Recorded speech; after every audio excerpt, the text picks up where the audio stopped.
It smelled like wood, not war. In a dark hangar outside of Seattle, the American engineers gathered around the wreckage. Their white coats were already smeared with oil and graphite. A farmer's field pushed down a mosquito bomber, which was then caught nearly completely intact and put under floodlights. The pale wood panels made it look like something that had been taken from a construction shop instead of the sky. They had heard that this was the fastest bomber the British had, and that it could overtake Messerschmitts and Focke-Wulfs at full speed. The US thought such an allegation was impossible. Engineers from the Army Air Forces said that planes like this belonged in museums, not in the time of jets and high-octane fuel. Dr. Karl-Heinz Hankel is a senior materials analyst for the US. He adjusted his glasses and tapped one of the panels with his knuckle. The sound wasn't metallic. It was muted and resonant, like tapping on a coffin. "It's plywood," he said, his voice full of astonishment. Around him, technicians were silently laughing. One said, "A wooden bomber." The English must have run out of aluminum. They thought they would get splinters and sawdust. Not a weapon that had been making their air defenses look bad for almost 2 years. Outside, rain hit the roof of the hangar with a hiss. The air inside smelled like phenolic resin, which is a mix of varnish and burned sugar. It was harsh, sweet, and chemical. As they worked, it stuck to their clothes and throats. They started to list every part with the same care that surgeons do. There are no rivets or welds. They had been glued together, not bolted together. The seams were so flawless that they reflected light like polished marble. Hankel's chisel broke when he tried to split 2 layers. He frowned. "This isn't glue for carpenters," he replied. "Whatever they used, it's stronger than the wood itself." His helper said it might be some kind of resin like balsa. Hankel shook his head. Balsa was weak. This was stretchy, could handle heat, and felt nearly alive. He put a piece under a magnifying glass and saw strands that looked like the grain of living tissue. The craftsmanship was what bothered him the most. A sculptor had carefully shaped each curve of the fuselage. The British created an airplane in the same way that one constructs a violin. 1 layer at a time, 1 tone at a time. Every shape has a purpose: to reduce drag, direct air, and hide strength under beauty. While the Americans were measuring, recording, and taking pictures, something strange happened. The laughs stopped. They made fun of the mosquito less and less the more they touched it. They started to feel like there was intelligence behind every joint, as if the person who made it had known they wouldn't believe it. The floor was covered in sawdust, doodles, and coffee cups by midnight. Hankel slumped back and rubbed his temples, surrounded by pieces that didn't make sense. The statistics on his clipboard were true. This toy jet could go faster than their greatest metal bombers. Wood had somehow beaten steel. He mumbled to himself, "How?" as he peered at the pale curve of a wing root under the light. The irony nodded at him. A bomber put together in furniture shops was going faster than America, the land of mass production and industrial power. The hum of night bombers outside the city was a faint echo of an empire falling apart. Something changed in that hangar, where the smell of glue and wet wood filled the air. It was no longer a question of whether the mosquito worked. It was a question of why, and what secret was hidden in the adhesive that made it unstoppable. In 1938, while the world was getting ready for another mechanized steel war, one man went to the British Air Ministry with a proposition that seemed almost rude. British de Havilland, who was tall, calm, and quietly stubborn, pulled out plans for a bomber that went against everything we know about modern flying. It didn't have any guns to protect it. It didn't have any armor, and the most ridiculous thing was that it was going to be made mostly of wood. The officials in the room politely waited for the joke. They turned down the concept soon away when none occurred. They said that metal was the future. Wood was from the past. But de Havilland didn't back down. He knew something that bureaucrats couldn't see in spreadsheets. Quickness was protection, and simplicity was life. At that point, Britain was already having a hard time. Aluminum, which is essential for making airplanes, was being used up faster than it could be refined. The country needed every piece of metal it could make for Spitfires, Hurricanes, and the new Lancasters. De Havilland didn't see calamity in the math. He saw an opportunity. His company has spent years perfecting the art of building wooden structures for small aircraft and racing planes. There were many modest workshops in the countryside of Britain where trained workers could shape wood, but not fight in the metal conflict. These guys made furniture, pianos, and cabinets. What if, he thought, they could use their hands to make something that was faster, lighter, and quieter than anything else on Earth? He saw a bomber that didn't have any turrets or gun crews. Its 2-person cockpit was shaped like a bullet. Instead of rivets, Layers of birch plywood would be linked together with Ecuadorian balsa wood at the core. The materials were chosen for their geometry, not for their looks. Birch for strength and balsa for lightness. The two would be held together by a glue that was stronger than any mechanical fastening. Long before airplanes, furniture makers utilized the same method, called laminated monocoque construction, but de Havilland saw it as a matter of life and death. Every ounce of armor saved may be used to make the car go faster. It wouldn't have to combat enemy fighters if it could outpace them. When the war started in 1939, his idea seemed to disappear in the face of reality. The Air Ministry told the builders to make bombers that were like flying fortresses made of metal that could trade blows. They had cannons, turrets, and heavy armor. But conflict has a way of making people doubt what they know. Britain was in such dire straits by 1940, after the collapse of France and the terrible days of the Blitz, that even concepts that seemed inconceivable were given new life. De Havilland came back with a prototype design and said that his wooden bomber could be made in furniture companies without taking any aluminum from Spitfire manufacturing. They agreed to one prototype, but only reluctantly. The first Mosquito took shape in the fall of 1940, when the skies over Hertford were grey. People who construct pianos in London sanded the wings. The curved nose was made by violin manufacturers. The glue that held all the seams together came from furniture labs. It was phenol formaldehyde resin, a synthetic glue that dried into something like amber. When put between layers of wood and pushed under heat, it became one material that was neither wood nor plastic, but something in between. Light, sturdy, and very powerful. It was literally made from craftsmanship and chemistry. The prototype, painted training yellow, rolled onto the runway at Hatfield on November 25, 1940. The designer's son, Geoffrey de Havilland Jr., got into the cockpit. The engines roared, and the twin Merlin turbo superchargers shook like creatures that were being held back. People thought there would be a fight as the plane took off. Instead, it jumped forward as if it were weightless. In just a few seconds, it was climbing faster than any bomber they had ever seen. At high altitudes, it could go faster than 390 mph, which was quicker than the Spitfire Mky and any other fighter at the time. The Air Ministry watchers, who had been quiet a moment earlier, suddenly muttered in shock. A wooden plane had flown faster than the best metal and myth machines. That night, de Havilland walked through his workshop by himself, past the half-finished frames that were lit up by lamps. He put his palm on one of the laminated panels and felt the heat from the glue that was drying. It was smooth and full of promise. The world would never look at war the same way again. A bomber made out of furniture wood had just shown that creativity could beat fear. The Mosquito went into battle without armament, gunners, or any illusions. It could only stay alive because of math. The first operational squadrons that got the planes in 1941 looked at them in amazement. Pilots who had flown slow-moving Blenheims and Wellingtons were suddenly expected to fly a bomber that appeared more like a racing plane. Thin, graceful, and unprotected. There were just two guys on board, a pilot and a navigator who sat shoulder to shoulder in a cockpit that was barely big enough for both of them. There was no rear gunner to protect them from the flak bursts that were waiting for them beyond the clouds. The flight instructions was very clear. If you get caught, don't fight. Run. Trust the Merlin engines and keep the throttle wide open. The Air Ministry, which had been doubtful at first, was now preoccupied with how fast the Mosquito could go.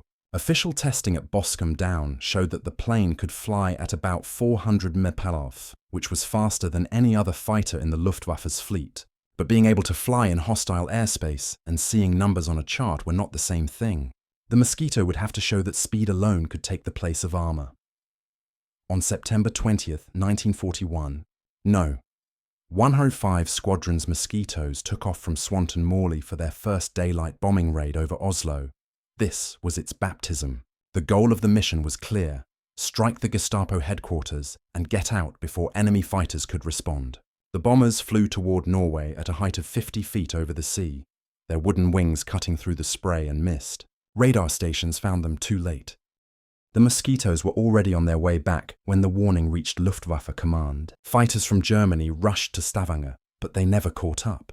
Witnesses on the ground said they heard a phantom roar followed by quiet, as if the bombers had disappeared. All of the planes came back to base without any damage. The next exam was far more daring. In January 1943, a Mosquito reconnaissance flight flew deep into Berlin airspace in broad daylight. The city's sirens went out for the first time in months. It wasn't because of a huge raid. It was because two unarmed bombers were flying faster than the defending aircraft. The Luftwaffe's radar operators saw the blips on their screens speed up to the point where they couldn't be caught. Hermann Göring was in a meeting when the Mosquitoes dropped their 500-pound bombs on the capital. He said that the attack was a personal insult because he was so angry. He told the interceptors to chase the intruders no matter what. None were able to do it. By early 1943, the crews of the Mosquito had begun to get the hang of how the machine worked. At 25,000 feet, it danced above flak bursts like a leaf in a storm. The laminated wood soaked up shocks that would have broken metal skins. Even when they impacted directly, they often didn't start flames. Without aluminum, there were fewer sparks and less fuel vapor ignition. Pilots said it was like flying a living thing, flexible, forgiving, and sensitive. One crew who came back from a low-level attack over Cologne told how tracer fire followed them down the Rhine Valley. The shells seemed to float next to us and then fall away. It was like the air was protecting us.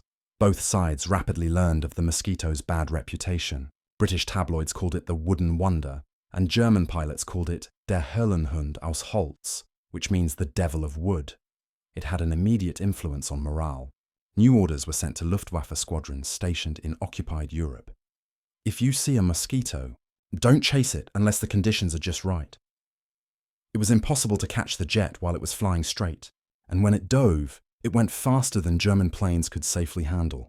Every task added fresh stories. In February 1943, Mosquitoes from No. 105 and No. 139 squadrons carried out one of the war's most daring precision strikes, a daylight raid on Berlin that was timed to coincide with a speech by Göring himself. The windows shook with the sound of explosions as he spoke in the Reichstag. The timing was so perfect that German propaganda censors couldn't hide how embarrassed they were. The inconceivable had happened. Wooden bombers had hit the heart of the Third Reich and gotten away without losing anything. The success changed everything. The Royal Air Force started to change how they did things to take advantage of the Mosquito's unique combination of speed and stealth. It became the best plane for taking pictures, finding paths, and bombing in surgery. Every flight showed a basic truth. The less you carried, the faster you flew. The longer you lived, the quicker you flew. The men who flew it began to believe in its story. They called it the plane that didn't know how to die. But in the US, in chilly labs and workshops, Army Air Forces, incredulity transformed into an addiction. The American High Command wanted to know how a plywood plane could beat their best machines. They didn't simply think it was a military curiosity. They thought it was a scientific challenge. America had to find out what was hidden behind those polished wooden panels. In the spring of 1943, a British Mosquito flying over northern Germany to gather information got trapped in a storm of flak. The pilot was able to glide for miles before crashing into a wetland near Hamburg. The plane didn't catch fire, which is amazing. When American liaison officials who were with British forces got to the wreckage, they thought they would see twisted metal and melted pieces. Instead, they found something that looked like a wrecked boat. Smooth wooden panels that were light enough for a man to lift and still smelled strongly of resin and smoke. To the US, the Technical Air Intelligence Unit said it was the best find of the year. The order was clear: get everything back. The US Army Air Force's main testing field was Wright Field, and even the smallest piece was to be taken to a secret analysis hangar outside of it.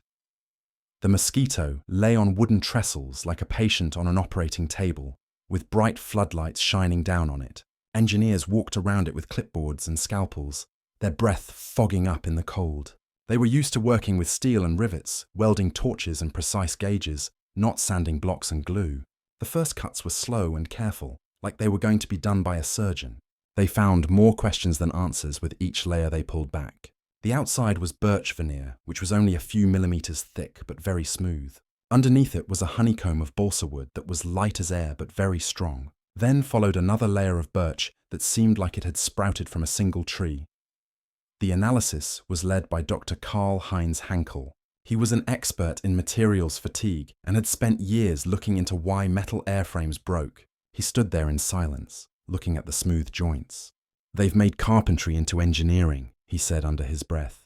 His group looked at shear resistance, tensile strength, and density. All of the tests went against what we thought would happen. The laminated composite could hold approximately twice as much weight as aluminum while being half as heavy. It was able to withstand heat, moisture, and vibration. One technician tried to use a hydraulic press to separate two panels, but the wood cracked and the glue bond stayed strong. The Americans had utilized casein glue, which comes from milk, to make their own wooden trainers and gliders. It was cheap and easy to construct, but it broke down in heat and humidity. This adhesive from Britain worked differently. It looked like it could withstand anything. Hankel told them to do a chemical analysis. The researchers said they found a chemical that was new to American aviation. A synthetic glue made from phenol and formaldehyde that was catalyzed under pressure. It didn't go softer when it was heated. Instead, it got harder and turned into a thermoset polymer that held wood fibers together on a molecular level. It was basically fake armor hidden in wood. Hankel's anger was clear. Once, the chemical industry in the United States was the envy of the world. It made amazing things like synthetic rubber and high-octane fuel. But it has never made an adhesive like this before. The explanation was brutally simple: money. Phenolic resins needed phenol and methanol, which came from coal tar, but explosives were using both of these things. Even if the US, they wouldn't have been able to make a lot of it even if the Army Air Forces had known the formula. The findings sparked a mix of awe and anguish. Not only was the Mosquito speedy, it was also a smart idea. Every part told a tale of how it changed. The British had converted their problems into new ideas. In furniture factories, the fuselage was formed into two mirror halves that were molded over concrete forms. When cemented together, they made a shell that was airtight and didn't need any interior support. The result was smoother, lighter, and stronger than any build with rivets. Vogel, a young engineer who worked for Hankel, looked at the cross-section of a wing using a magnifying glass. "It looks like it's alive," he murmured softly. The glue lines made shapes like the veins in a leaf. He was right. Instead of breaking, the structure bent under force. It took the shock, let the energy go, and went back to its original shape. People in the world are infatuated with things that don't move. Thus the Mosquito was made to bend. When Hankel told the US, when the Army Air Forces command came in, everyone in the room stopped talking. He put two samples on the table. One was aluminum and the other was laminated birch that had been glued together with British resin. The wooden sample bent and then went back to its original shape. The aluminum one remains bent. He added, "Gentlemen, we have been building the wrong kind of strength. But pride is hard to kill. Some officers didn't believe that glue could win a war. Others wanted a muka ornath, an American copy, to validate the idea. But the engineers knew the truth all along. They could duplicate the shape, size, and even the engines. But they couldn't reproduce the Mosquito's soul, which was the glue that made weak wood into a weapon." The fragrance of the British resin was still in the hangar as they packed their samples for Washington. It was sweet, harsh, and uncompromising. Hankel stayed for a while longer, running a gloved hand over the broken wing. He murmured, "They made this in a factory that makes furniture. And we can't catch it, even with all our steel." The order came from the top. If the British could make a wooden bomber that was faster than any German fighter, then the US would make one that was faster, stronger, and more deadly. The project was given a name that made fun of its rival, muka ornath, which is a little insect that is supposed to sting the British Mosquito. It seemed like a statement of pride on paper, an effort to show that American engineers could handle anything the Allies came up with. In reality, it turned into a slow-motion disaster of too much confidence. A small group at the Air Technical Command in Dayton was given the first prototypes. They started with the drawings of mosquitoes they had collected and the pieces that Hankel's crew had carefully organized. But the numbers have always let them down. The British used lightweight balsa wood that they got from Ecuador. America couldn't get this wood anymore because of transportation problems and strategic goals. Their engineers used pine and beech instead because they are tougher, heavier, and easier to find. In the Mosquito, one wing piece weighed 280 kilo, but in the Muka mock-up, it weighed 410 kilo. The adhesive was also a compromise. The team went back to using casein adhesive combined with formalin to slow down the breakdown because they didn't have enough phenolic resin. It worked fine when it was dry, but when it became hot and wet, it started to soften. All engineers knew this was a problem, but none of them were brave enough to say anything. The War Department still wanted results, though. Before Hankel's reports about the fragility of the glue got to Washington, they were secretly changed. Furniture factories in Grand Rapids and High Point were told to make things. The British had employed the same kinds of workshops with success in the past. But American workers had to deal with different problems, such not having enough materials, not having enough people, and the stress of a global war on two fronts. The Mosquito was born out of inventiveness. The Mooka came into being out of need. By the end of 1943, the first prototype was finished. It was a smooth, pale copy of the British plane. It looked good enough under the floodlights. 2 engines, a sleek fuselage, and the same size. But the illusion was over as soon as it took off. During its first flight, test pilot Hermann Ernst Kessler noticed that the controls were slow and that the plane vibrated unexpectedly at high speeds. The wings started to vibrate at 350 mph. The laminated layers made a loud groan. Thin cracks quickly spread along the front edges. He slowed down and landed hard, which caused the undercarriage to break. When engineers looked at the damage, they recognized the problem. Moisture had gotten into the glue lines, making the connections weaker. The glue hadn't completely failed, but it had weakened just enough to change the curvature of the airfoil. In flight, just enough was deadly. The second prototype didn't do any better. It flew slower and heavier because it had different adhesives and more bracing. It was supposed to capture the Mosquito, which was 50 mph faster than the Heinkel He-111, but it only went 360 mph on paper. During a low-altitude dive test, a third prototype fell apart completely. The investigators tried to blame the pilot, although it was clear that the wood had come apart in the air, ripping the wing off the fuselage. The Mooka project was basically over by 1944. There were still the reports, thick, detailed publications full of tables and graphs, but also something that isn't common in American technical writing: sadness. One document from a top engineer said, "The design cannot achieve parity with British construction due to fundamental material limitations." Another memo, penned in the margins of a test report, simply said, "We are fighting physics with paperwork." No one in the War Department wanted to tell General Arnold the news. It was commonly known that he was very interested in the Mosquito. He told Congress that American air power would be the best in every theater. Still, wooden bombers soared over Berlin without being stopped, taunting them with each daylight raid. When he finally found out that the Mooka had been called off, he reportedly hit his desk with a steel ruler and said, "We are outmaneuvered by carpenters." The engineers felt worse than any punishment they might have received. The British had somehow flipped America's identity upside down by making it depend on industrial scale, precision manufacture, and technological superiority. The Mosquito wasn't ideal. It was very brave. It went against a dictum that American engineers considered sacred. Never trust biological materials. Don't ever depend on handwork. Never accept change. But it worked. Its hardwood shell bent where metal would break, and it absorbed shocks where rivets would fail. Heinkel, who had seen the whole thing happen, wrote in his own journal that fall, "We are trapped by our own logic. We have machines without imagination, and they have imagination without machines."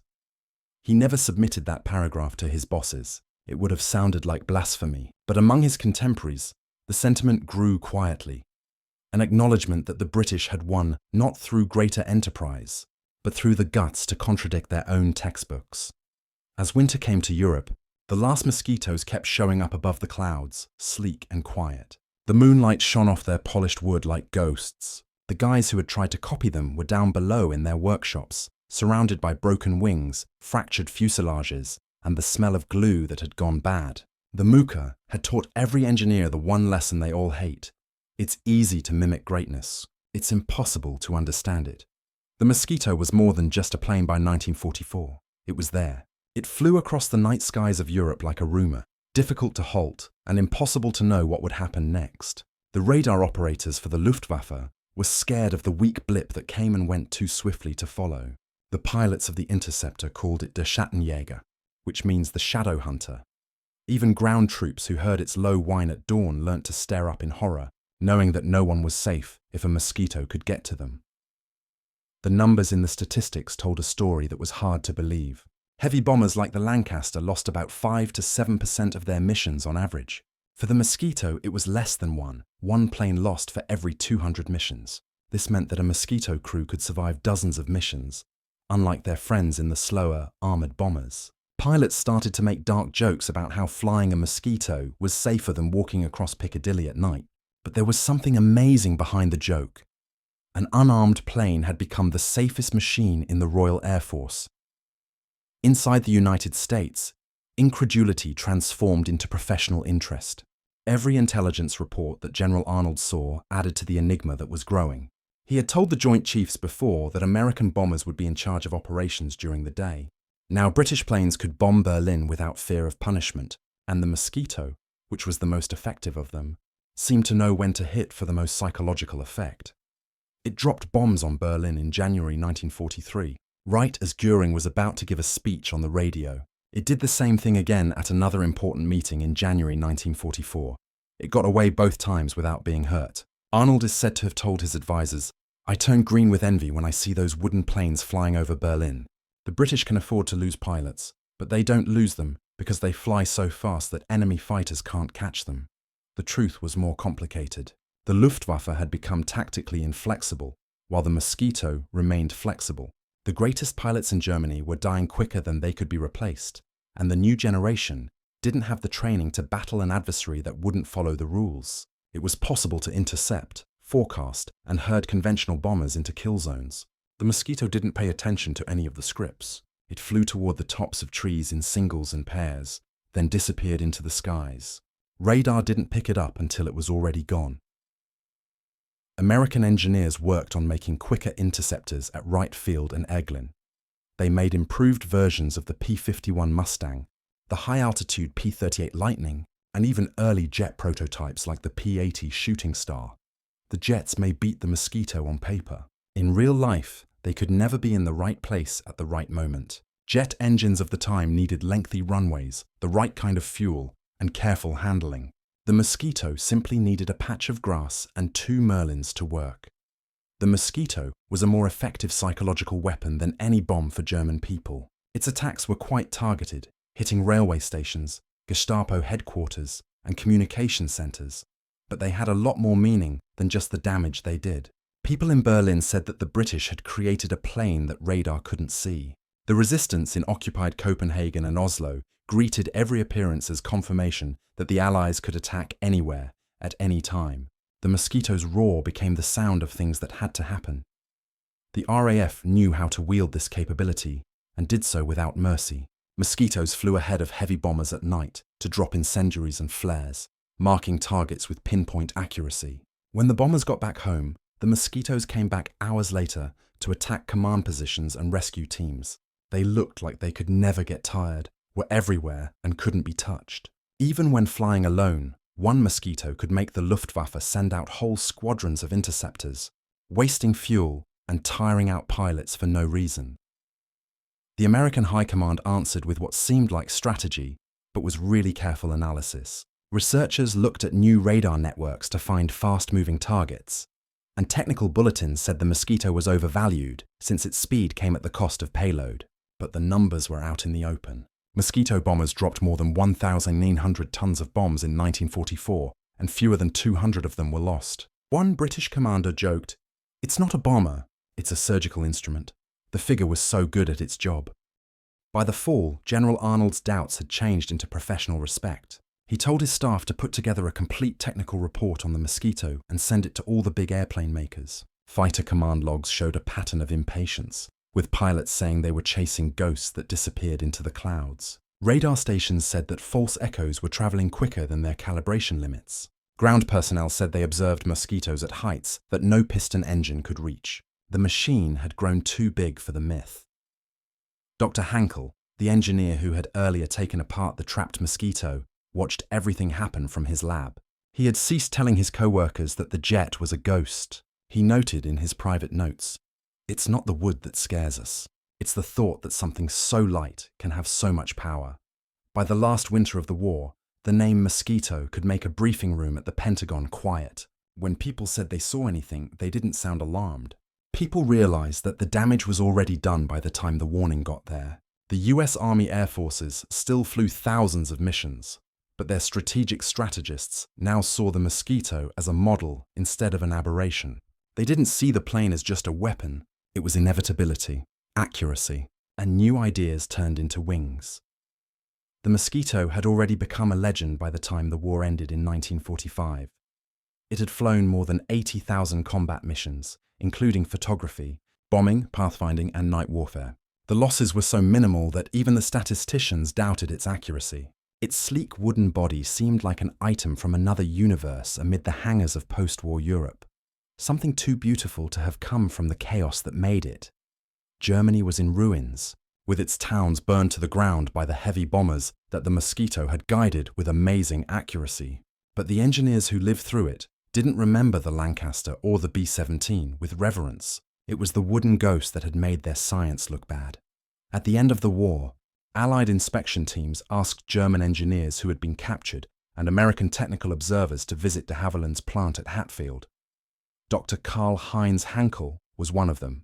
He was the same person who had once cut up a crashed Mosquito and called its glue a miracle. Now he was in the assembly hall, watching workers in overalls polish the two curving parts of the fuselage before they were put together. The smell of resin came back, strong, toxic, and impossible to forget. He questioned his British escort, a young engineer who had just graduated from college. How many men worked on this process? The British man smiled. Not many, but thousands made it. He remembered that sentence for years. In a study after the war, Hankel said that the Mosquito's real secret was not chemistry or aerodynamics, but culture. The desire to let scientists and craftsmen work together. The British had let people improvise, while American manufacturers had strict hierarchies and fear of going off script.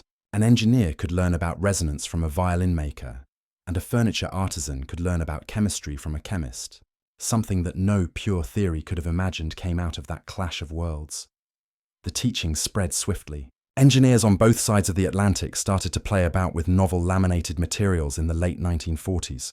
These included fiberglass, resin composites, and eventually carbon fiber, all of which are direct offspring of the Mosquito's wooden skin. What began from need became the basis for plenty. The nascent American aerospace business even looked at how de Havilland did things. Boeing engineers said that the Mosquito was the ancestor of every composite airframe we build today. The story of the plane grew quietly in Britain. Even after jets took over the skies, the Royal Air Force kept Mosquitoes flying into the 1950s. Pilots enjoyed how quick it was, how quiet it was, and how it felt. It felt like the airplane wanted to live as much as you did, claimed one veteran. Museums called it a great example of wartime design, but the people who made it remembered something simpler. The smell of sawdust, the sound of glue brushes, and the sound of piano makers hammering spars together while London trembled during the Blitz. For de Havilland, the success was proof that he was right. Not only did his improbable notion work, but it also transformed what engineering means. "We were never trying to outmuscle the enemy," he told a reporter. "We were trying to outthink him." His remarks would be remembered by every generation of designers that came after him. And for the Americans who had tried to copy the Mosquito, the plane became a mirror that showed them how far they could go. After the war, the Muka prototypes were thrown away. None of them lived. Hankel's notes, on the other hand, survived in the records of what would become America's post-war aircraft industry. They proved that imagination, when disciplined by necessity, is stronger than steel, was the last line of his last combat notebook. The Mosquito changed from a weapon to a lesson over time. It taught that development doesn't always come from having a lot of things, but from being desperate. It doesn't come from metal and muscle, but from being brave enough to find beauty in the everyday. A machine made of plywood and glue that scared an empire and changed what was possible had come to life. Historians still argue about whether the Mosquito was the best plane of World War II, but the numbers speak for themselves. It was quicker than any fighter plane of its time, lighter than any bomber, and more damaging to the enemy's pride than to its men. The surface of one in a museum still shines like varnished oak as you walk by it. You can practically smell the resin, which is like the ghost of the glue that once held an empire together. The guys who created it are no longer alive. Their names can be found in archives and on airfields, but their notion is still alive. Every time a new airplane takes flight with composite wings, or a spaceship launches encased in resin and fiber, they show that technology doesn't come from comfort. It comes from bravery. The bravery to make what everyone else says can't be done. So the next time you see a picture of a Mosquito, thin, smooth and quiet, think of what it meant. Not just British inventiveness, not just the need for war, but the period when creativity beat fear. Comment number 1 below. If you think that real strength comes from being able to dream beyond what makes sense. If you think the world still doesn't understand how powerful human ingenuity is, like and subscribe for more untold What We Do stories that show us how even wood and glue can revolutionize an industry.